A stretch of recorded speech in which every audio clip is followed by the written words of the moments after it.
Moin moin und herzlich willkommen bei Saintory. Schön, dass du da bist. Ja Leute, heute möchte ich euch Encelat von Marc-Antoine Barrois vorstellen. Und tatsächlich war ich mir etwas unsicher, wie der Name ausgesprochen wird. Und daraufhin habe ich mir die Mühe gemacht und in Paris in dem Marc-Antoine Barrois Store angerufen. Und dort hat mir eine sehr nette Mitarbeiterin dann bestätigt oder gesagt, dass es eben Encelat ausgesprochen wird. Ja, und ob mir Encelat gefällt und ob es an die Erfolgsgeschichte Ganymed und Co. anknüpfen kann, das erfahrt ihr jetzt im Review. Wir starten aber erstmal wie immer mit der Flakon-Präsentation. Ja, das Design ist das typische Design der Marke. So sehen eben auch Ganymed und Co. aus. Die Glasqualität ist in Ordnung. Da kann man eigentlich grundsätzlich nichts kritisieren. Allerdings geht das meiner Meinung nach auch etwas hochwertiger. Aber ja, hier haben wir den Deckel mit dem Logo. Aber das ist natürlich auch immer Geschmackssache. Der Deckel sitzt sehr fest auf dem Flakon. Das ist alles tipptopp gelöst. Hier haben wir dann nochmal die Gravur oben auf dem Zerstäuberkopf. Das sieht auch ganz schick aus. Der Zerstäuber ist übrigens gut. Ja, das ist der Flakon. Ich zeige euch auch gerne nochmal die Verpackung. Ja, die Verpackung ist auch mehr oder weniger im typischen Design der Marke. Hier haben wir so eine Banderole drumherum. Hier hinten haben wir nochmal sämtliche Informationen. Die kann man dann hier so abziehen. Dann haben wir hier auch nochmal die Aufschrift. Ja, das erkennt man ganz gut. Die Schatulle ist so zusammengesteckt. So, da sitzt das Parfum drin. Auch ziemlich fest und sicher. Das ist gut gelöst. Hier ist nochmal so ein kleines Heftchen mit dabei. Da gibt es einige Informationen zu den anderen Düften der Marke. Ja, das ist so an sich alles ganz schick und ganz gut umgesetzt. Und wie gesagt, die Verpackung ist an sich auch in Ordnung. Ja, aber wie sage ich immer so schön, natürlich geht es primär immer um den Duft und um den Inhalt. Ich blende euch mal die Duftnoten ein. Der Parfümeur von Encelat ist Quentin Biche, ein sehr bekannter, renommierter Parfümeur, der eben auch Ganymed kreiert hat. Wie riecht Encelat für mich? Also, ich möchte vorab einmal sagen, es ist für mich eine recht einfache Duftkomposition. Das soll gar nicht negativ klingen. Was ich damit sagen möchte ist, wir haben keinen großen Duftverlauf. Wir haben hier 3 Mainplayer. Zum Start gibt es wirklich ganz viel Rhabarber. Also ich finde Rhabarber als Duftnote, ja, außergewöhnlich.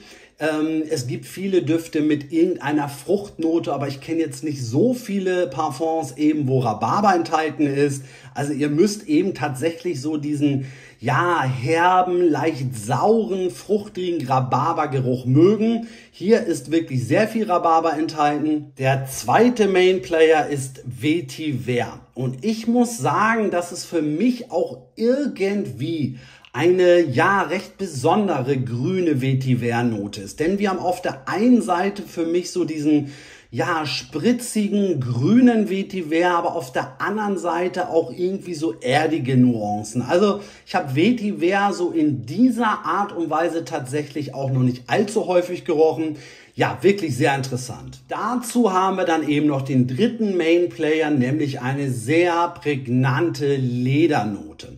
Es ist so ein bisschen die Ledernote, die man auch aus Ganymed und aus den anderen Parfums der Marke kennt, die eben auch Quentin Biche kreiert hat. Es ist so seine, ich sage es jetzt einfach mal, ledrige Handschrift. Diese 3 Duftnoten, Rhabarber, Vetiver und Leder, ja, machen diesen Duft aus. Tatsächlich relativ überschaubar und einfach.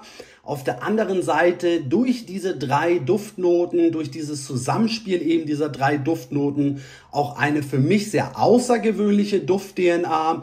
Ich muss auch dazu sagen, dass Encelat tatsächlich auch für mein Empfinden zumindest, ja, süß ist. Also das geht da tatsächlich eben in eine andere Richtung, als man jetzt irgendwie hätte vermuten können durch Ganymed und Co. Wir haben hier übrigens in Encelat eine holzige Basis, eben durch Zedernholz und durch Sandelholz.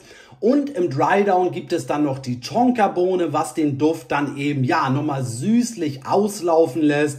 Aber es ist und bleibt für mich primär eben ein fruchtiger, grün-erdiger und vor allem auch ledriger Duft. Ja, mir gefällt Encelat wirklich sehr. Ich muss sagen, dass ich so etwas vorher noch nicht gerochen habe.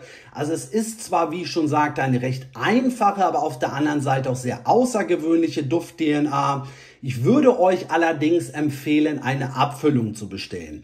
Denn diese sehr intensive, saure, herbe Rhabarbernote muss man wirklich mögen. Und auch so dieser ledrige Part mit diesem grün-erdigen Vetiver, das ist schon recht speziell und dementsprechend würde ich euch wirklich empfehlen, erstmal lieber eine Abfüllung zu bestellen. Bevor ich jetzt zu der Haltbarkeit und zu der Sillage komme, möchte ich mal etwas Eigenwerbung betreiben. Denn wenn du mich und meinen Kanal unterstützen möchtest, ja, dann drücke doch einfach den Daumen hoch.